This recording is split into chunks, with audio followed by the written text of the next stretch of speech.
অভিনন্দন। আজকে আলোচনা করব মানব ধর্ম। পৃথিবীতে যত ধর্ম আছে সব ধর্মের মধ্যেই মানব ধর্ম শ্রেষ্ঠ।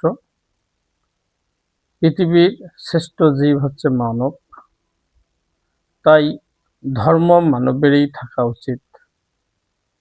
পশু পক্ষী কীট পতঙ্গ নদ নদী এদের মধ্যে কোনো ধর্ম নেই, এরা ধর্ম ধারণ করতে পারে না।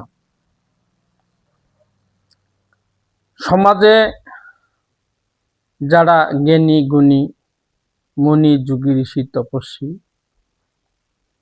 তাদের মধ্যেই ধর্মের ভাবনা, তারা ধর্মকে ধারণ করে সমাজকে পরিচালিত করে। আসলে মানব ধর্ম কি? জাতি ধর্ম বর্ণ নির্বিশেষে মানবই শ্রেষ্ঠ, মানবই সর্বোত্তম, সৃষ্টির সেরা জীব। তাই মানবের ধর্ম কি? অর্থাৎ সহিষ্ণুতা, ক্ষমা, মনঃসংযম, চুরি না করা, পবিত্রতা থাকা, ইন্দ্রিয় দমন, সদ্বুদ্ধি, বিদ্যা অর্জন করা, সৎ পথে চলা, অক্রোধ, এই 10টি ধর্মের লক্ষণ।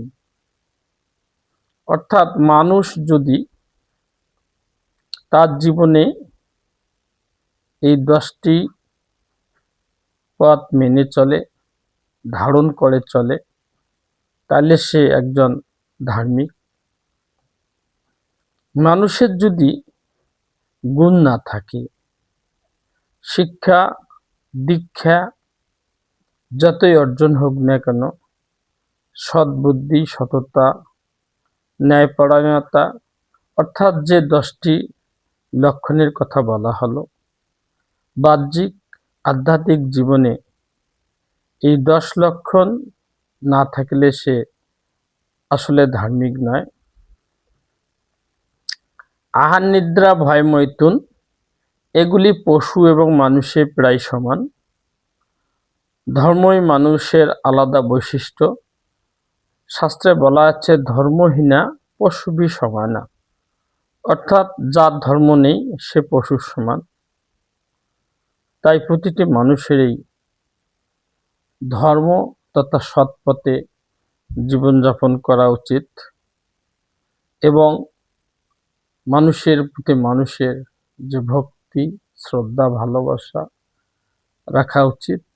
সর্বোপরি এই সকল গুণে আধার রেখে ঈশ্বরের আরাধনা করা, সৃষ্টিকর্তার আরাধনা করা একজন সৎ মানুষের এবং মহৎ মানুষের কাজ।